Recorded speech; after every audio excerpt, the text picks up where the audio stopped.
Assalamualaikum warahmatullahi wabarakatuh. Bismillahirrahmanirrahim. Innal hamdalillah nahmaduhu wa nasta'inuhu wa nastaghfiruh wa na'udzu billahi min shururi anfusina wa sayyiati a'malina.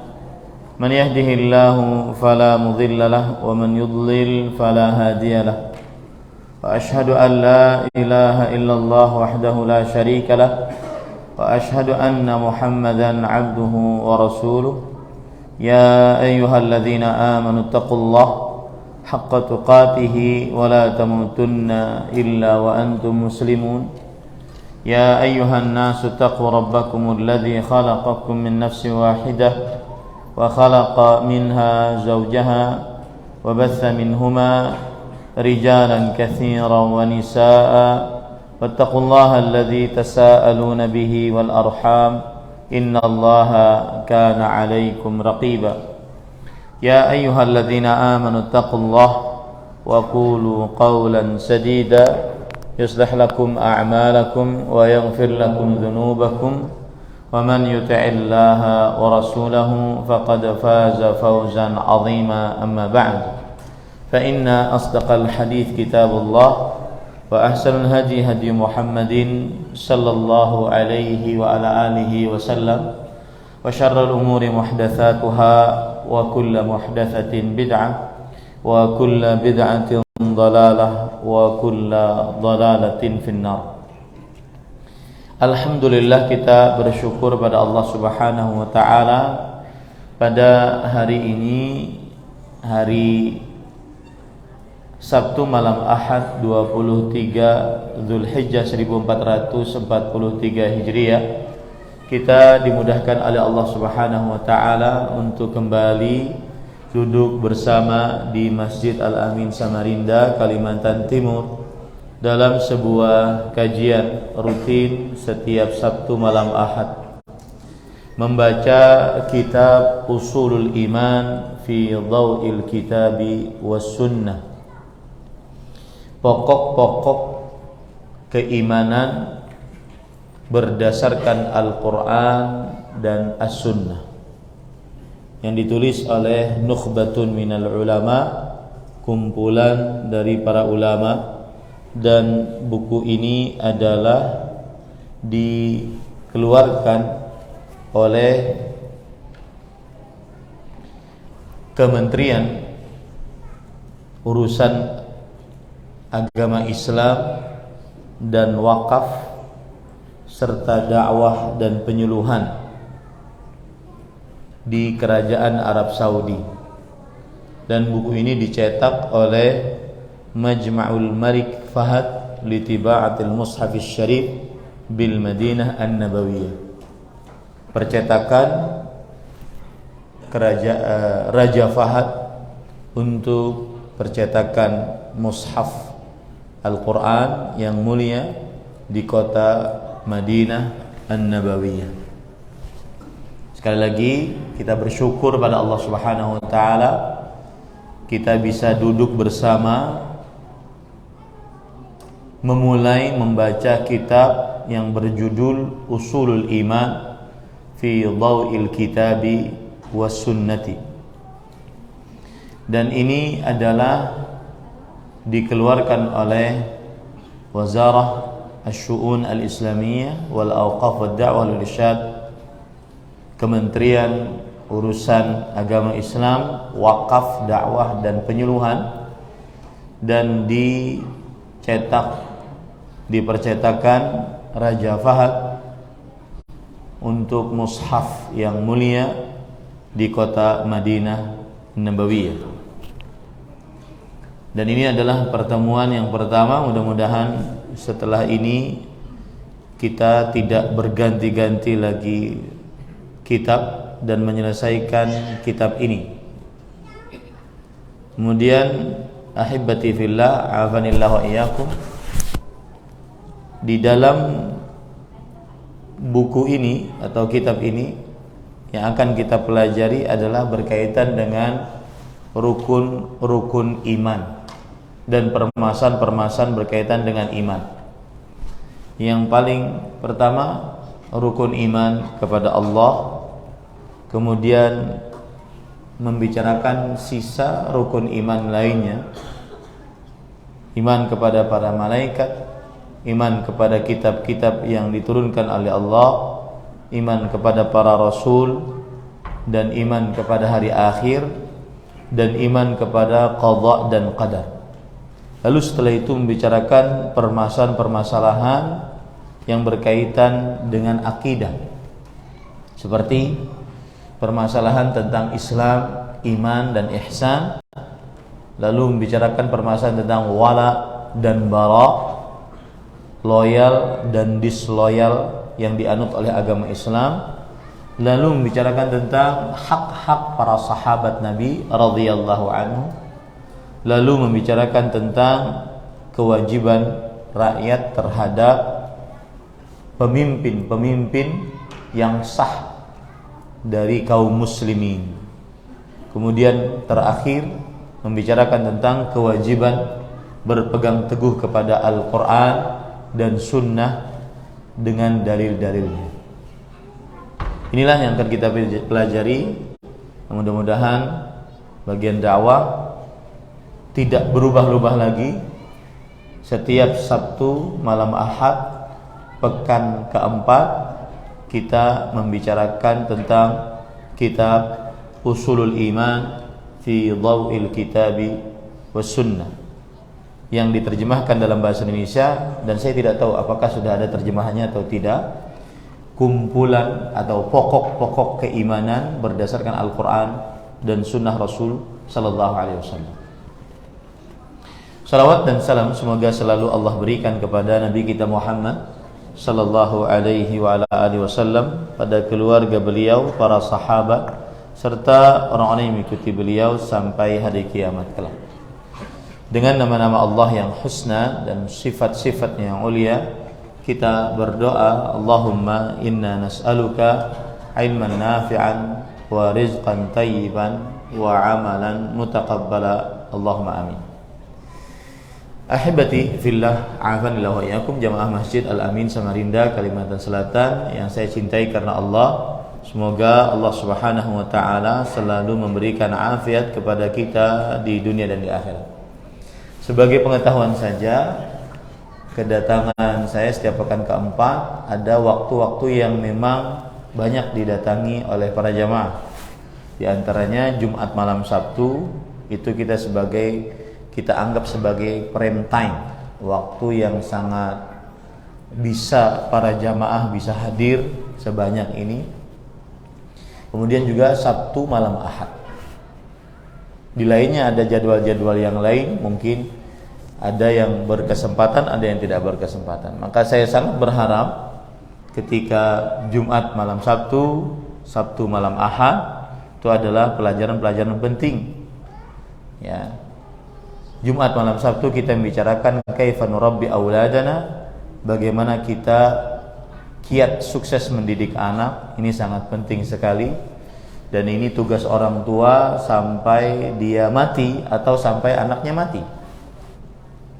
Kemudian yang kedua malam ini, Sabtu malam Ahad, yaitu membicarakan tentang perkara yang berkaitan dengan akidah. Apa sih akidah itu? Akidah itu adalah diambil dari kata aqada ya'aqidu. Aqada ya'aqidu uqdah. Aqidatan. Mengikat. Ya, mengikat dengan erat. Itu namanya akidah. Secara bahasa. Adapun secara istilah syariat adalah kullu ma ya'taqiduhul muslim i'tiqadan jaziman la yatatarraqu fihi syakku awir raib. Setiap yang diyakini oleh seorang muslim dengan keyakinan yang kokoh, yang kuat, tidak terbesit sedikit pun di dalamnya keraguan. Itulah akidah. Setiap yang diyakini oleh seorang muslim di dalam hatinya dengan keyakinan yang kuat, tidak terbesit sedikit pun keraguan di dalamnya. Termasuk perkara akidah adalah rukun iman. Membicarakan keyakinan terhadap Allah, keyakinan terhadap para malaikat, kitab-kitabnya, para rasulnya, hari akhir, keyakinan kepada qada dan qadar, dan keyakinan-keyakinan lainnya, akidah-akidah lainnya. Ya. Kalau mungkin Bapak Ibu sering dengar apa beda akidah dengan tauhid. Akidah adalah sebuah keyakinan yang besar diyakini oleh seorang muslim. Termasuk akidah adalah tauhid. Paham ya? Termasuk akidah adalah tauhid. Keyakinan seorang muslim di dalam hatinya dengan keyakinan yang kokoh, yang tidak ada terbesit sedikit pun keraguan di dalamnya tentang tauhid, bahwa hanya Allah satu-satunya yang memiliki kekhususan ibadah, penciptaan, dan juga nama-nama dan sifat-sifat Allah Subhanahu wa taala. Apa bedanya akidah dengan manhaj? Nah, sama. Akidah sesuatu yang besar, manhaj masuk dari bagian akidah. Paham ya? Jadi manhaj adalah tata cara beragama. Tata cara beragama seorang muslim berdasarkan Al-Quran dan hadis Rasul yang dipahami oleh para sahabat. Nah, ini tata cara beragama seperti ini akidah. Akidah, keyakinan seorang muslim di dalam hatinya tanpa ada keraguan sedikit pun di dalamnya. Itu perkara akidah. Jadi akidah mencakup macam-macam poin. Ya. Termasuk perkara akidah rukun iman. Termasuk perkara akidah keyakinan terhadap para sahabat. Termasuk perkara akidah keyakinan seorang rakyat kepada pemimpinnya. Termasuk perkara akidah perkara iman dan Islam. Iman bertambah berkurang, pelaku dosa besar masuk surga atau masuk neraka, diampuni atau tidak, kafir atau enggak. Ini perkara apa? Akidah. Ya. Jadi akidah itu mencakup bermacam-macam poin. Akidah mencakup bermacam-macam poin. Nah, jadi yang kita pelajari setiap Sabtu malam Ahad adalah perkara akidah. Termasuk di dalamnya misalkan Ustaz Ahmad Jumari, LC Hafizahullah, penggawa di masjid ini. Beliau mempelajari kitab Tauhid yang ditulis oleh Al-Imam Syekhul Islam Muhammad bin Abdul Wahhab rahimahullah. Itu perkara apa? Akidah. Paham sekarang bedanya akidah dengan tauhid? Jadi akidah adalah porsi besar keyakinan seorang muslim dengan seyakin-yakinnya di dalam hatinya tanpa ada keraguan sedikit pun. Termasuk daripada sub-sub akidah adalah tauhid. Gitu ya. Nah. Kemudian ahibati fillah, afanillahu wa iyyakum, mempelajari akidah itu adalah ilmu yang paling penting dari seluruh disiplin ilmu dalam agama Islam. Pelajaran keislaman itu berbagai macam disiplin ilmu di dalamnya. Pelajaran keislaman berbagai macam disiplin ilmu di dalamnya. Jadi kalau orang ingin belajar Islam, ada disiplin ilmu di dalamnya. Yang pertama adalah perkara al-aqidah. Ini disiplin ilmu akidah. Macam-macam keyakinan seorang muslim ketika dipelajari, maka itulah yang disebut dengan disiplin ilmu akidah. Makanya ada fakultas usuluddin, fakultas akidah, usuluddin, pokok-pokok agama. Nah, itu membicarakan akidah. Yang kedua, jika orang ingin belajar tentang Islam, dia mempelajari tentang ibadah. Al-ibadah. Ibadah adalah amaliyah praktik yang dilakukan oleh seorang muslim. Dan itu ada pada rukun Islam. Seperti 2 kalimat syahadat, mendirikan sholat, puasa pada bulan Ramadan, membayar zakat, berhaji ke Baitullah, kemudian membaca Al-Quran, berdoa, itu perkara ibadah. Kemudian yang ketiga adalah yaitu al-muamalat. Muamalah ini masuk ke dalamnya perkara yang berkaitan dengan hubungan sosial sesama manusia. Dari mulai akad mengakad, seperti akad nikah, akad jual beli, akad sewa menyewa, akad pinjam meminjam, akad gadai, ya, dan seterusnya. Muamalat. Kemudian yang keempat adalah al-adab wal akhlaq. Adab dan akhlak. Nah, dari empat disiplin ilmu ini, yang paling penting adalah perkara akidah. Kenapa? Karena ini tidak bermanfaat jika akidahnya salah. Jika akidahnya rusak, ibadah sekencang apapun tidak manfaat. Nah, itu garis bawahi baik-baik. Jika akidahnya rusak, ibadah sekuat apapun, banyak keluar keringat, banyak meneteskan darah, tidak manfaat. Karena akidahnya rusak. Seperti tentang 3 orang yang dibakar pertama kali di dalam neraka. Awwalu man tusa'ur bihin nar thalatha. Yang pertama kali dibakar di dalam neraka 3 ahli ibadah semua. Yang pertama ahli jihad, yang kedua ahli baca Quran, yang ketiga ahli sedekah. Ahli ibadah semua. Tapi ahli jihadnya tidak ikhlas, ingin dikatakan sebagai seorang pahlawan, pejuang, pemberani. Kemudian ahli baca Qurannya tidak ikhlas, ingin dikatakan sebagai ahli baca Quran, sebagai seorang alim, ingin dipuji. Yang ketiga ahli sedekah, ingin dikatakan sebagai orang paling dermawan. Maka akidah perkara yang paling penting di dalam pembelajaran ilmu Islam. Nah, oleh karena itu jangan pernah bosan untuk belajar akidah, karena dia penentu dari ibadah, muamalah, adab dan akhlak. Orang sopan, santun, tapi melakukan kesyirikan, manfaat enggak? Enggak manfaat. Jujur, tapi melakukan kesyirikan, enggak manfaat jujurnya.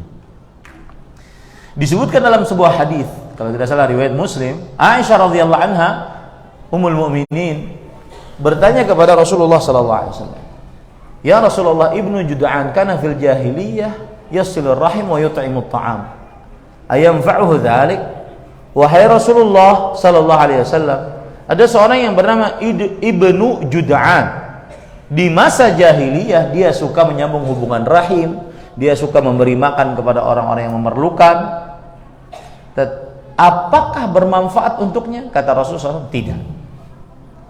Li'annahu lam yakul yauma idzin qattu rabbighfirli khati'ati yaumiddin. Karena dia belum pernah berdoa kepada Allah. Dia tidak muslim. Akidahnya rusak. Dia tidak pernah berdoa kepada Allah, ya Allah ampuni dosaku pada hari kebangkitan. Ini menunjukkan akidah adalah ilmu yang paling penting dari seluruh disiplin ilmu Islam. Jadi kalau antum ingin belajar keislaman, 3 poin ini. Ya. Akidah, ibadah, muamalah, adab dan akhlak. Nah, pada malam ini kita sengaja mencari hal yang berkaitan dengan akidah, sehingga benar-benar ibadah kita diterima oleh Allah Subhanahu wa taala. Taib, para ikhwah yang dirahmati oleh Allah Subhanahu wa taala, dan buku ini atau kitab ini kalau dalam bahasa Arabnya ada 311 halaman. Dan diberikan kata pengantar oleh Ma'alus Syekh Saleh bin Abdul Aziz Muhammad Alus Syekh. Beliau adalah Menteri Urusan Agama Islam, Wakaf, Dakwah dan Penyuluhan. Dan di dalam muqaddimahnya beliau mengatakan bahwasanya kitab ini adalah kitab untuk memudahkan kaum muslimin memahami keyakinannya, akidahnya. Dan kitab ini diterjemahkan dalam berbagai macam bahasa untuk memudahkan. Dan kitab ini benar-benar dirunut rapi begitu. Jadi kalau ingin belajar, saya katakan kan, mungkin tadi malam saya katakan, yang kapasitasnya sebagai seorang suami pulang ke rumah ingin menjadi suami dan ingin menjadi bapak, maka pada saat itu dia tidak ingin menjadi pendakwah, penuntut ilmu agama karena sudah umur, ya, tidak juga jadi ustaz, tidak juga jadi pimpinan pesantren, maka cukup dia belajar rukun Islam, rukun iman. Tapi secara sistematis dan mendasar, itu akan mumpuni keluarganya nanti. Nah, termasuk di dalamnya yang kita lakukan ini. Yang kita pelajari di sini adalah keyakinan tentang akidah rukun iman dan hal-hal yang berkaitan dengan akidah-akidah lainnya. Baik. Para ikhwah yang dirahmati oleh Allah Subhanahu wa taala, sekarang kita langsung masuk kepada pendahuluan. Di dalam kitab ini disebutkan tamhid, pendahuluan. La yakhfa ala kulli muslimin, atau sebelum pendahuluan saya lupa, usulul iman fi dhalil kitabi was sunnah. Saya ingin jelaskan dulu usulul iman. Jadi bukunya berjudul Usulul Iman. Ya, kalau ada orang bertanya, itu sama Udin ngaji apa di Masjid Al-Amin, maka kitabnya adalah Usulul Iman fi Dhawil Kitabi, atau di sini fi Dhawil Kitabi was Sunnah.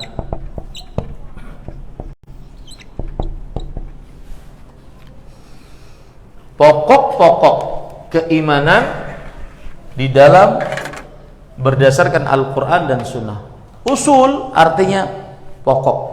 Kalau bahasanya mabuni ala ghairihi, sesuatu yang dibangun di atasnya.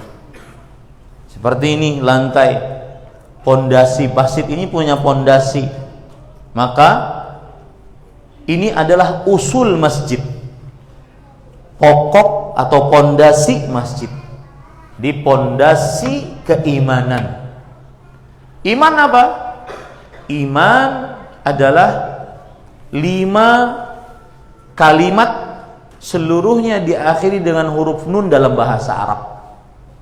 Iman adalah 5 kalimat seluruhnya diakhiri dengan huruf nun dalam bahasa Arab.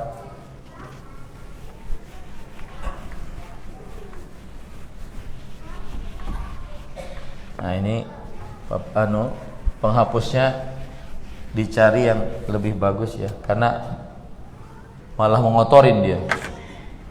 Baik.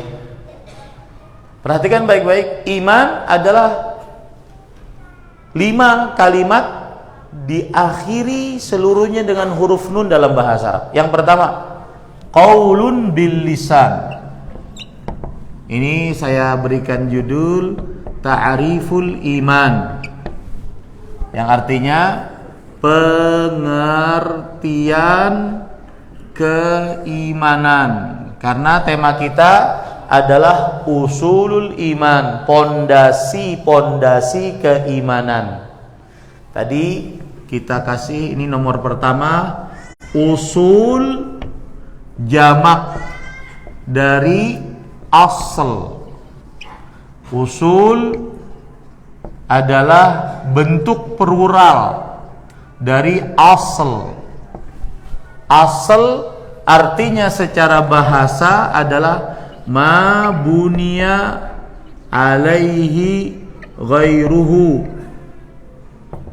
sesuatu yang dibangun di atasnya, itu namanya usul. Atau bahasa mudahnya apa tadi?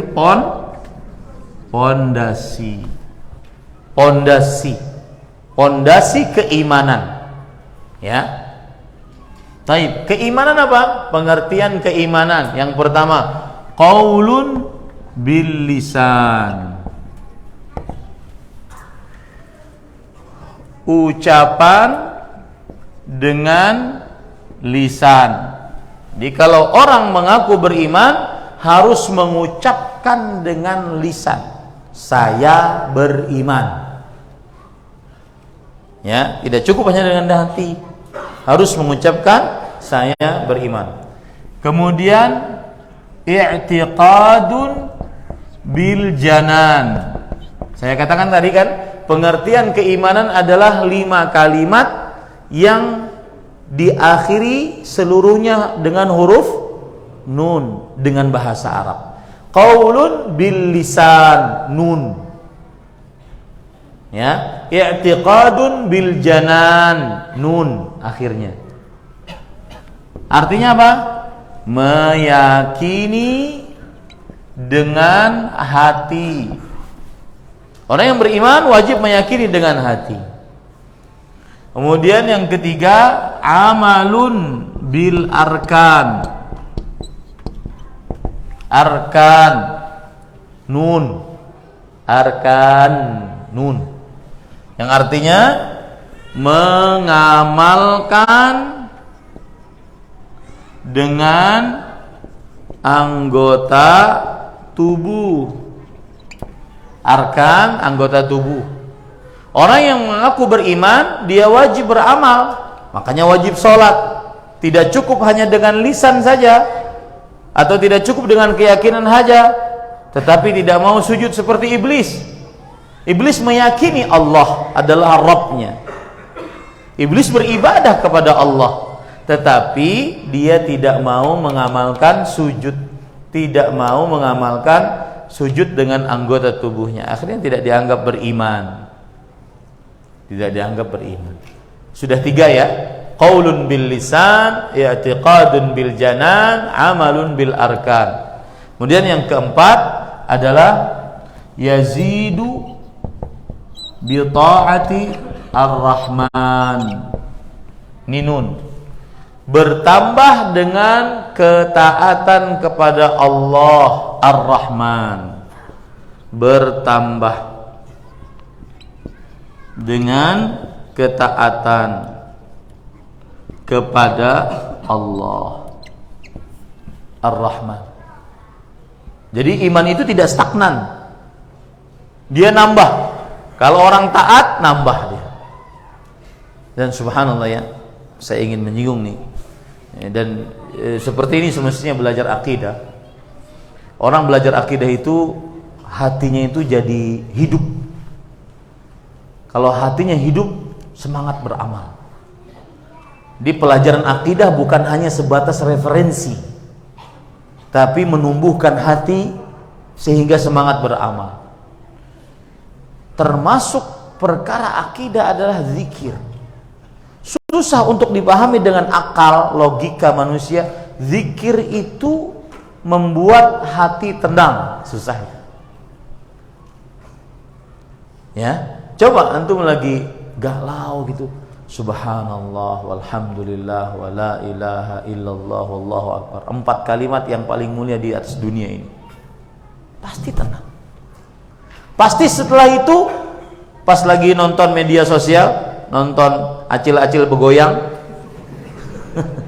coba pian zikir subhanallah, itu pasti ditutup. Pasti, saya yakin sekali.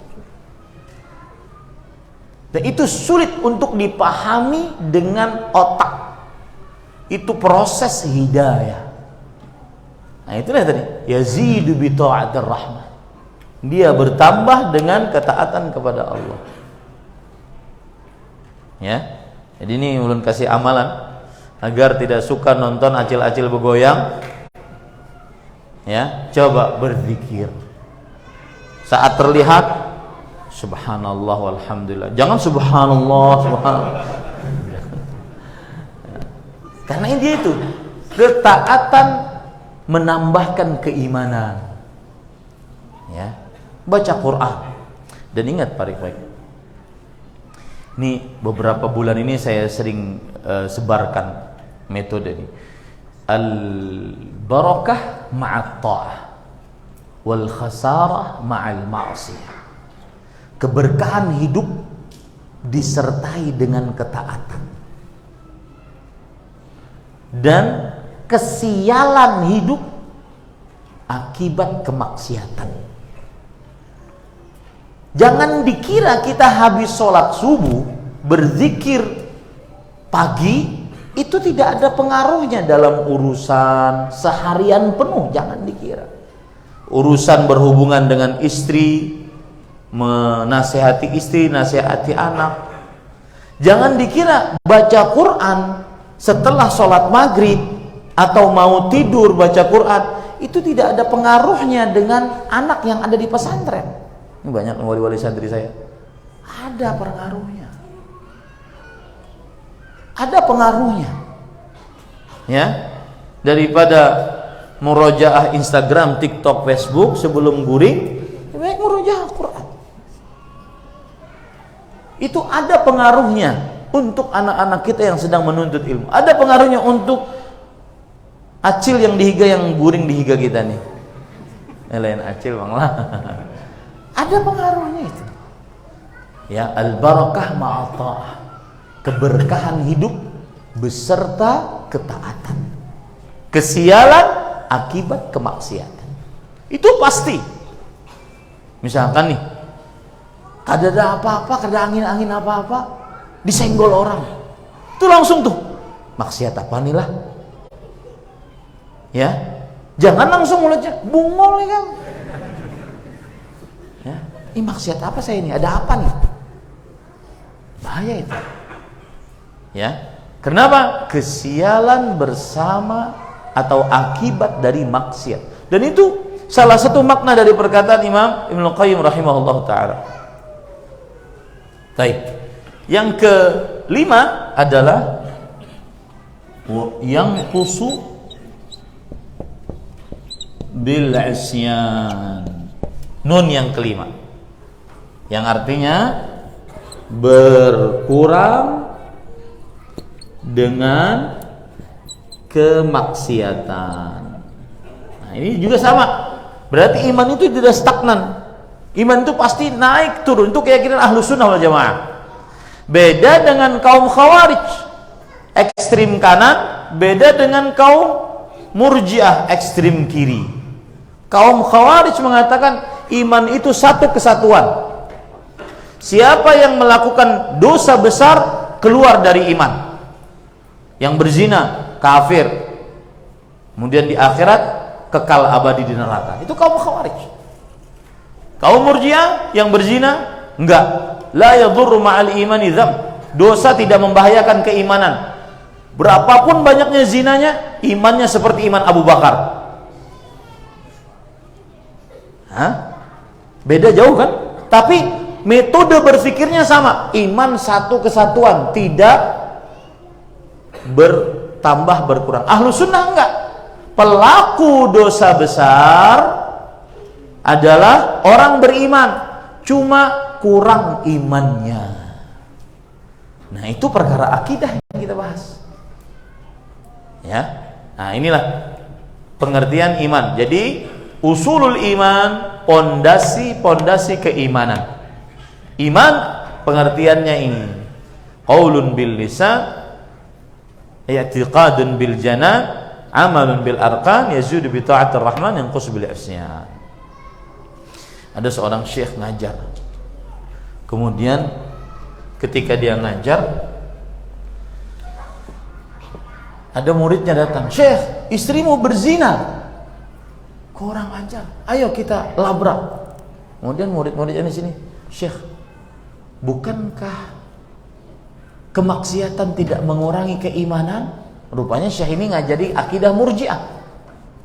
Bukankah kemaksiatan tidak mengurangi keimanan? Ah, bujur juga kamu. Sudah gini dudukan kita, biar aja yang berzina. Nah, itu bahayanya.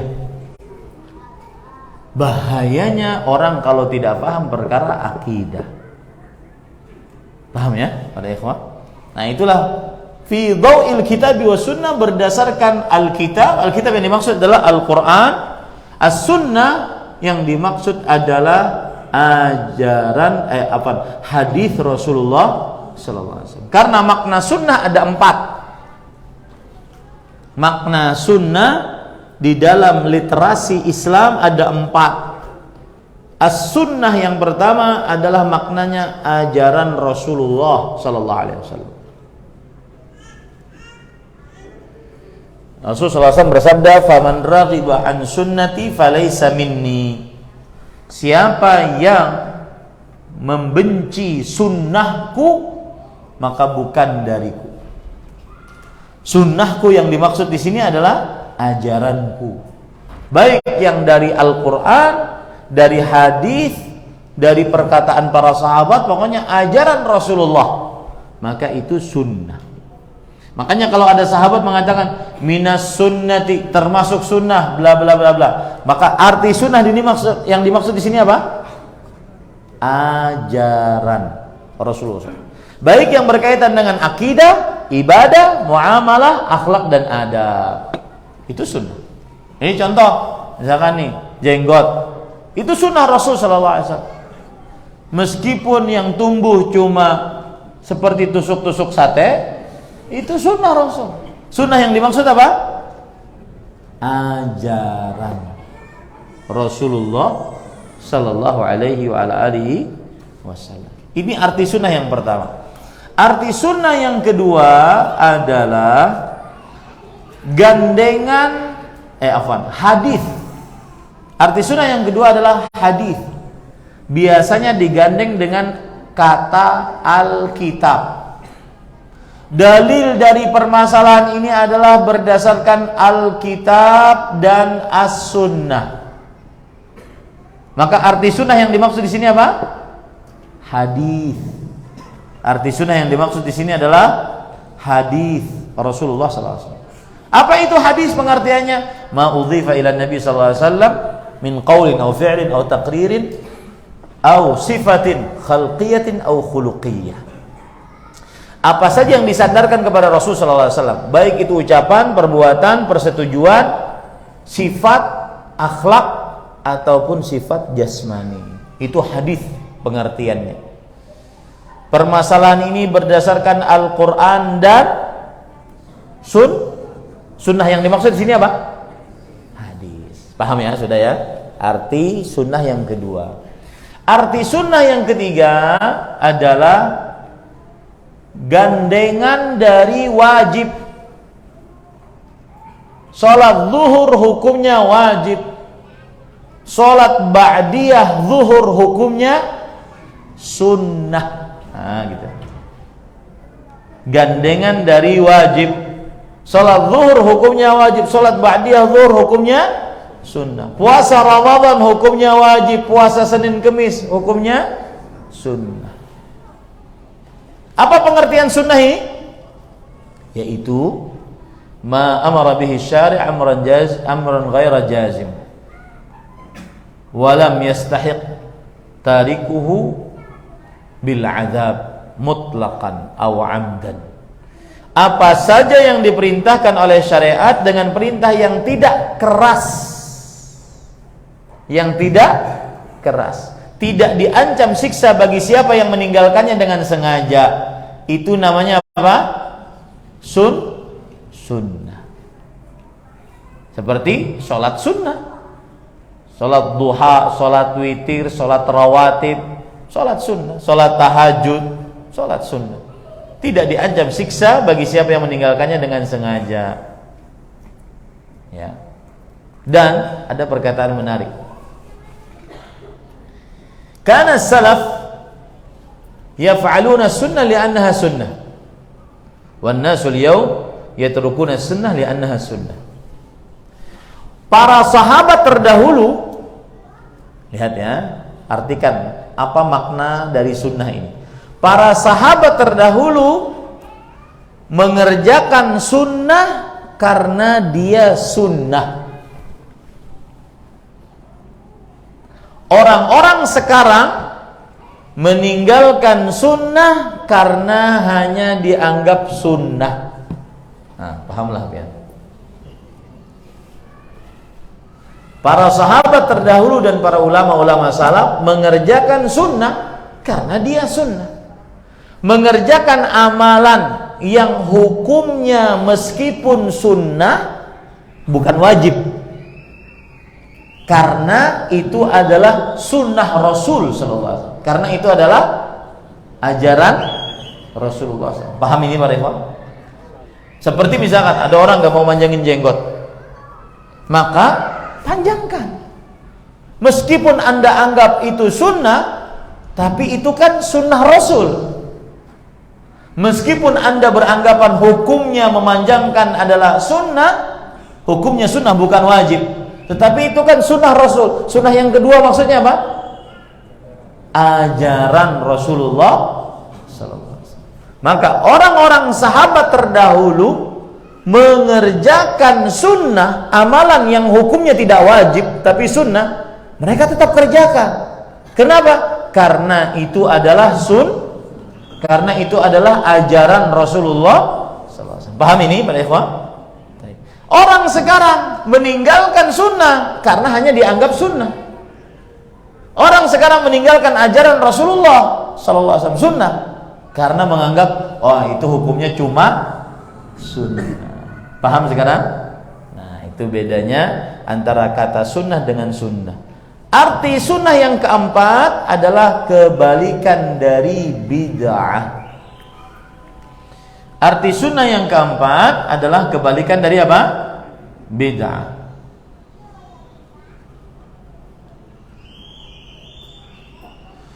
Apa itu bid'ah? Sampai kita tahu akhirnya kebalikannya. Bid'ah adalah sesuatu yang mengada-ngada dalam agama. Sesuatu yang mengada-ngada dalam agama, yang menyerupai syariat. Dimaksudkan mengamalkannya adalah berlebih-lebihan dalam beragama. Dimaksudkan mengerjakannya adalah berlebih-lebihan dalam beragama. Itu namanya bid'ah. Nah, kebalikan bid'ah adalah sunnah. Berarti sesuatu yang disyariatkan dan mengerjakannya tujuannya adalah untuk taat kepada Allah Subhanahu wa taala. Nah, itulah 4 makna sunnah. Makanya usulul iman fi dhau'il kitab wa sunnah, pokok pondasi keimanan berdasarkan Alkitab yaitu Al-Qur'an dan As-Sunnah. As-Sunnah yang dimaksud apa? Apa? Hadis.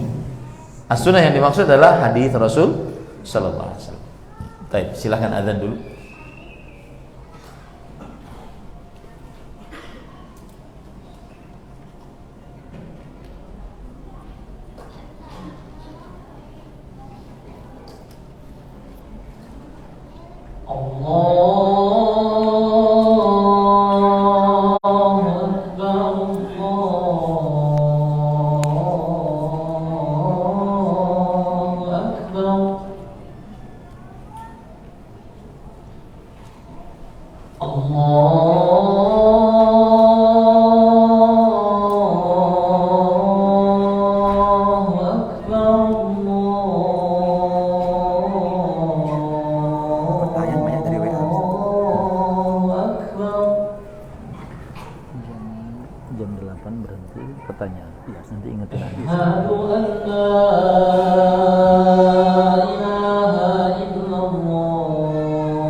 Baik, kita masuk, ada waktu 15 menit lagi. Saya jam 8 tepat berhenti untuk masuk kepada pertanyaan, baik langsung ataupun melalui WA.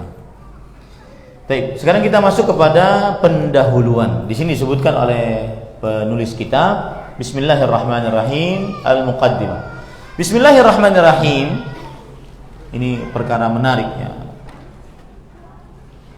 Mengapa ditulis Bismillahirrahmanirrahim di dalam kebanyakan kitab? Yang pertama, mencontoh Al-Quran, karena Al-Quran ayat pertama adalah Bismillahirrahmanirrahim.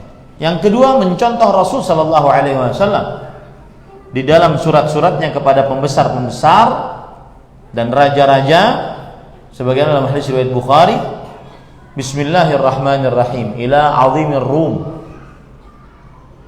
Heraklius, dengan nama Allah yang Maha Pengasih dan Maha Penyayang. Kepada surat ini ditujukan kepada pembesar Romawi Heraklius. Ini sebab yang kedua. Sebab yang ketiga adalah Bismillahirrahmanirrahim merupakan kebiasaan para ulama terdahulu apabila menulis sesuatu kitab, maka memulai dengan Bismillahirrahmanirrahim. Kemudian yang keempat adalah mengambil berkah melalui nama-nama Allah Subhanahu wa taala. Jadi ketika kita masuk rumah ucapin bismillah, keluar rumah ucapin bismillah, naik kendaraan ucapin bismillah, turun kendaraan ucapin bismillah, kemudian mau makan ucapin bismillah, kemudian mau memakai pakaian bismillah, mau menggauli istri bismillah, mau masuk masjid bismillah, keluar masjid bismillah, masuk WC bismillah, dan seterusnya. Itu semuanya adalah fungsinya untuk meminta berkah dari perbuatan kita dengan menyebut nama-nama Allah Subhanahu wa taala yang husna. Ya. Baik. Lalu apa makna Bismillahirrahmanirrahim? Misalkan nih, saya mau minum. Kemudian sebelum minum saya mengucapkan bismillah. Apa maknanya? Maknanya adalah Bismillahirrahmanirrahim atau Bismillah asyraf. Aku memohon kepada Engkau ya Allah dengan nama-nama Engkau yang husna keberkahan atas minumku ini. Selalu seperti itu. Apapun perbuatan yang kita lakukan, ucapkan Bismillah.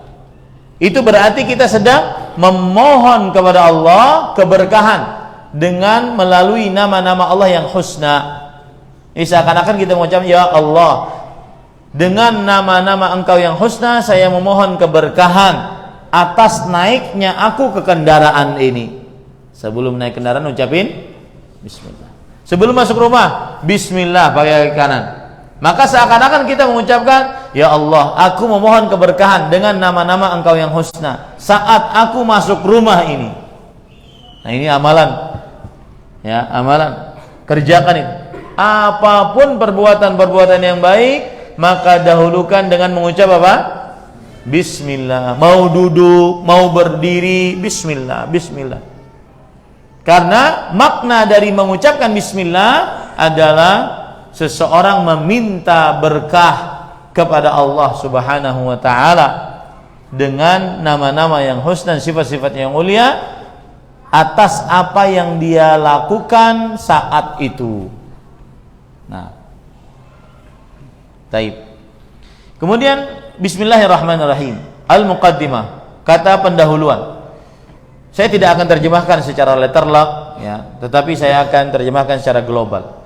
Alhamdulillahilladzi akmala lana ad-din wa atamma 'alaina ni'mah wa ja'ala ummatana ummatal Islam khaira ummah wa ba'atha fina rasulan minna yatlu 'alaina ayatihi wa yuzakkina wa yu'allimuna al-kitaba wal hikmata was salatu was salamu 'ala man arsalahu Allahu lil 'alamin rahmah nabiyyana Muhammadin wa 'ala alihi wa sahbihi. Penulis menyebutkan puji syukur kepada Allah atas seluruh nikmat yang Allah telah berikan. Di antara nikmatnya adalah kita umat Islam dijadikan sebaik-baik umat. Di antara nikmatnya adalah Allah mengutus Rasul yang mengajari kita tentang agama Islam. Kemudian di antara nikmatnya adalah diturunkan Al-Quran. Kemudian kita bersalawat atas Nabi Muhammad SAW yang telah diutus untuk alam semesta ini. Itu nikmat-nikmat yang harus kita syukuri sebenarnya. Agama Islam sempurna, tidak perlu tambahan, renovasi, inovasi, nggak perlu. Sudah sempurna. Itu nikmat Allah Subhanahu wa taala. Kita tinggal mengerjakan yang sudah sempurna ini. Termasuk nikmat Allah diutusnya Nabi Muhammad SAW. Sehingga kita tahu mana jalan yang baik, mana jalan yang buruk. Ya. Makanya sangat tercela ketika orang sudah dijelaskan, masih milih jalan yang buruk. Oleh sebab itulah dia tetap disiksa atas pemilihan dia terhadap jalan yang buruk. Mengapa? Karena dia sudah dijelaskan mana yang baik, mana yang buruk. Dia milih yang buruk. Ya. Kemudian amma ba'du, fa innal hikmata min khalqil jinni wal insi hiya ibadatullahi wahdah. Kama qala ta'ala wa ma khalaqtul jinna wal insa illa liya'budun. Hikmah dari penciptaan manusia dan jin adalah beribadah kepada Allah Subhanahu wa taala. Sebagaimana disebutkan oleh Allah dalam surat Az-Zariyat ayat 56, "Wa ma khalaqtul jinna wal insa illa liya'budun." Tidaklah kuciptakan jin dan manusia kecuali untuk beribadah kepadaku. Nah, ini ayat ini penting sekali dalam kehidupan kita. Seperti yang saya pernah singgung pada malam yang lalu. Ada istilah dalam ilmu kejiwaan quarter life crisis. Orang bingung mau menentukan hidup mau kemana. Orang iri dengan kawan-kawannya yang selevel dengan dia, satu periode dengan dia, satu SMA, tetapi ini yang satu kuliah, ini yang satu sudah punya penghasilan sekian, kemudian outlet usaha sekian di kota Samarinda. Dia tidak, dia di sini-sini saja, iri dia. Orang kalau mengetahui hakikat tujuan penciptanya, dia tidak akan pernah bingung menentukan tujuan hidup. Nah, inilah yang saya sering belajar akidah bukan hanya dengan kulitnya saja, tapi belajar akidah salah satu tujuannya adalah memakmurkan hati. Ya, bolehlah kawan-kawan kita mungkin sekelas ulun, mungkin sudah ada yang jadi diplomat, ada yang jadi macam-macam di luar negeri sana. Boleh, silahkan. Akan tetapi, ayo kita berlomba-lomba mana yang lebih selamat kelak di akhirat. Nah, begitu cara berpikirnya. Kapan kita bisa berpikir seperti itu, berorientasi seperti itu? Ketika kita memahami ayat ini. Tujuan penciptaan kita adalah illa liya'budun, supaya beribadah kepada Allah Subhanahu wa taala. Apalagi di zaman sekarang. Zaman kita dihadapkan dengan kehidupan yang hedonis. Semua diukur dengan materi. Sugih tanda sukses, dan itu yang didengung-dengungkan di media sosial kita. Itu yang kita lihat setiap hari, dan manusia sangat terpengaruh dengan apa yang dia dengar, apa yang dia lihat, masuk ke dalam hati itu. Kan sering tuh diulang-ulang di media sosial. Oi, healing, oi healing. Begawi taruh sugih kada. Nah, itu yang masuk. Akhirnya yang ada dalam benaknya adalah harus sugih, supaya kau liburan kayak orang jua. Harus sugih. Itu yang didengung-dengungkan. Maka mengenali tujuan hidup ini penting sekali. Ya. Bahkan itu sudah masuk kepada anak-anak kita yang nonton YouTube, nonton